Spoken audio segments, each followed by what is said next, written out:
Robert Schumann y Johannes Brahms son dos compositores del siglo XIX, del romanticismo musical.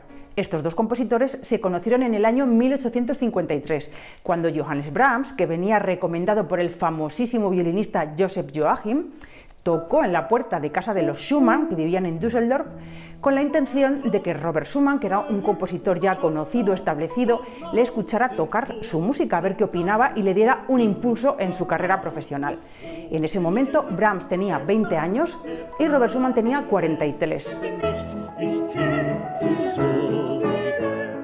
Clara Schumann era la mujer de Robert y vivían juntos como matrimonio con un montón de niños. A Robert Schumann le encantó la música de Brahms, llamó a Clara, estaba entusiasmado, les gustó mucho, hubo como mucho feeling y a partir de ese momento Brahms pasó a formar parte prácticamente de esa familia. Pero luego volvemos a esa escena. Vamos a ver ahora quién era Robert Schumann.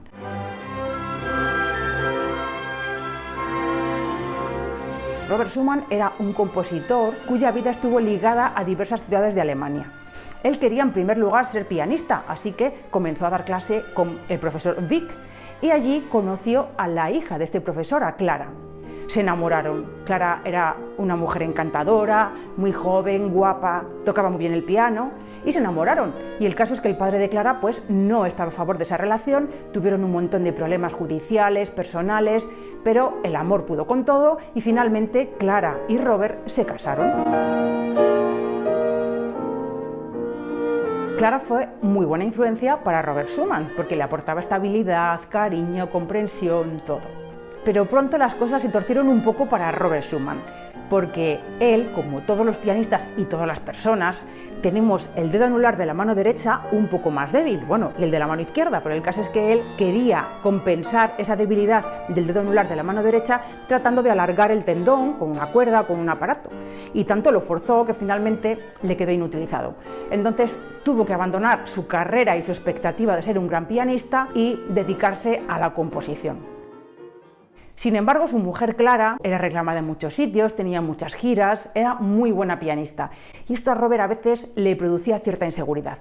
En todo caso, la relación entre el matrimonio era muy buena y a Schumann le venía fenomenal. Pero Schumann tenía un problema añadido, tenía una enfermedad mental, era maníaco depresivo. Eso suponía que tenía momentos de gran entusiasmo, de gran euforia, en los cuales componía mucho, tenía mucha actividad, incluso escribía en una revista que, por cierto, la fundó él y todavía hoy sigue existiendo. Y bueno, pues también tenía periodos de depresión, de inactividad, de mucha inseguridad, de mucho tormento, y entonces para él eso pues era muy difícil de manejar. En ese año de 1853, que es cuando conoció a Brahms, la enfermedad había evolucionado bastante, ya tenía incluso alucinaciones y periodos pues bastante complicados para él. Pero la amistad de Brahms le vino fenomenal y le dio un montón de energía y de entusiasmo. Y si el 30 de septiembre conoció a Brahms, durante el mes de octubre fue cuando compuso este trío que se llama Märchenerzählungen, que significa cuentos de hadas. ¿Qué pasó después de la composición de este trío?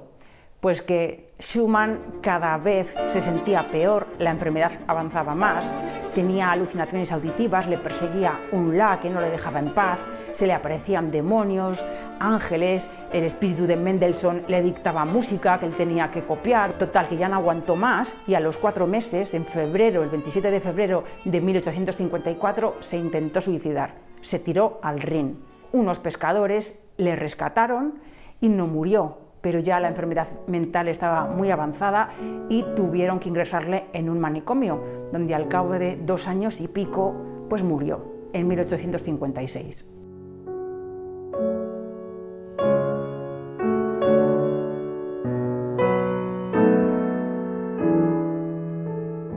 Y si ahora nos pasamos al otro protagonista de esta historia, a Johannes Brahms, a quien vemos. Bueno, pues vemos a un personaje un tanto curioso. Él en principio tenía un carácter poco comunicativo, así a priori, un poco hosco, un poco huraño, era bastante independiente, no le gustaban los lujos ni las adulaciones, no buscaba el gran éxito tampoco. Sin embargo, cuando un amigo o una mujer se acercaba a él y digamos que conquistaba un poco su corazón, pues Brahms se mostraba como una persona generosa, entregada, fiel, leal, acogedora. Sí hubo una mujer que conquistó su corazón y esta fue Clara Schumann. Clara Schumann sobrevivió a su marido 40 años y Brahms 41. Y en todo ese tiempo, pues Brahms y Clara pudieron intimar mucho, profundizar mucho en su amistad, tenían mucha relación también profesional y claro, esto llegó al final al terreno amoroso. Es un tema que es verdad que es un poco misterio, no se sabe hasta qué punto llegó esa relación, ¿no? Y sin embargo, Brahms vivió siempre soltero.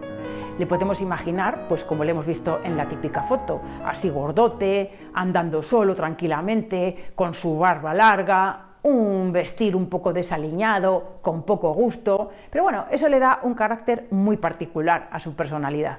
¿Dónde estaba Brahms cuando compuso su preciosa sonata número 3 para violín y piano? Bueno, pues en ese momento ya se había mudado a Viena y ya formaba parte de la vida musical de esa ciudad, del país, era muy conocido o bastante conocido, viajaba, daba conciertos, tocaba a cuatro manos con Clara y bueno, pues también le gustaba a veces descansar.